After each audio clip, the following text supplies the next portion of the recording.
Welcome back to Crazy N Scale. Today we're going deep into the history of the Northern Pacific Railway. The NP was chartered by Congress in 1864, right in the middle of the Civil War. Its mission was ambitious: to build a railroad from Lake Superior to Puget Sound, linking the Midwest to the Pacific Northwest. Congress gave the company enormous land grants, millions of acres that could be sold to settlers to help finance construction. The idea was simple: build tracks, sell land, attract immigrants, and create a corridor of farms, towns, and trade stretching across the northern tier of the United States. Unlike some of its competitors, the Northern Pacific struggled early. Financing was uncertain, and investors worried about the cost of building across vast wilderness. Construction began in 1870 at both ends, Minnesota in the east, Washington in the west, but progress was slow. Then came the Panic of 1873, a financial crisis that nearly destroyed the company. The Northern Pacific went bankrupt before its first decade was complete. But the dream of a northern route lived on, and work would eventually restart. In the 1880s, construction accelerated. Tracks pushed westward across the Dakota Territory, through the plains of Montana, and into the formidable Rocky Mountains. One of the most difficult obstacles was Bozeman Pass, a winding climb in Montana that tested both engineering skill and locomotive power. Farther west, the line had to cross the rugged Cascades in Washington.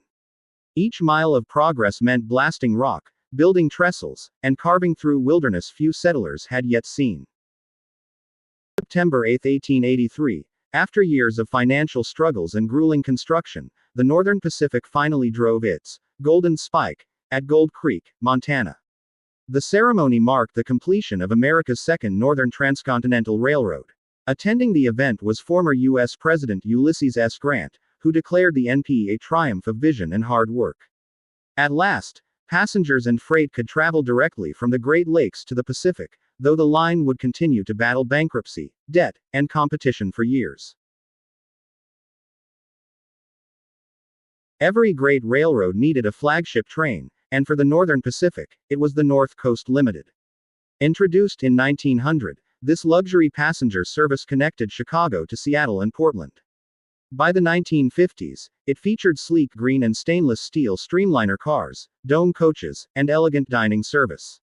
The North Coast Limited became famous for its scenic route through Yellowstone Country, the Rockies, and the Cascades, offering passengers some of the most beautiful views in North America. The NP wasn't just a transcontinental, it was the railroad of the Northern Plains and the Pacific Northwest. It opened vast areas of farmland to settlement, hauling wheat, lumber, coal, and minerals to eastern markets. In turn, it brought manufactured goods west. The NP also played a huge role in tourism, partnering with the U.S. government to promote Yellowstone National Park, which lay right along its main route. Its advertisements showed travelers that railroads weren't just about moving freight, they were about adventure. Like all American railroads, the NP entered the 20th century powered by steam.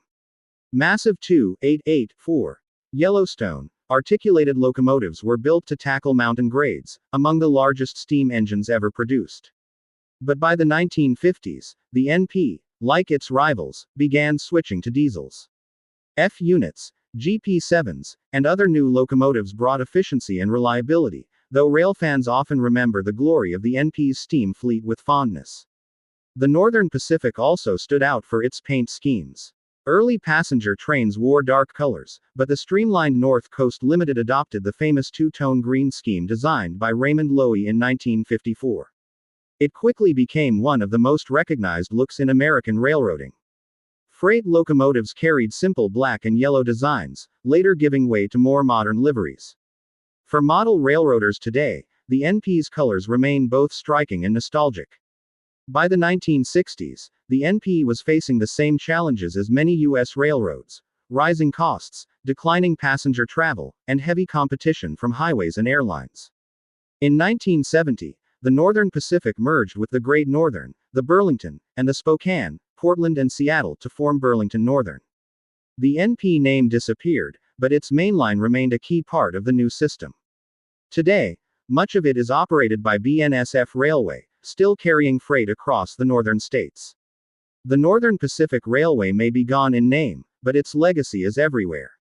From the tracks still in use today, to the old depots that dot small towns, to Amtrak's North Coast Hiawatha that once retraced parts of its route, the NP left its mark. It was the first Northern Transcontinental, a pioneer in opening the Northwest, and a railroad that connected farms, forests, and frontiers to the rest of America. For us modelers, the NP offers a world of inspiration: big steam, colorful diesels, mountain passes, and legendary passenger trains. A piece of history worth keeping alive, even in N scale.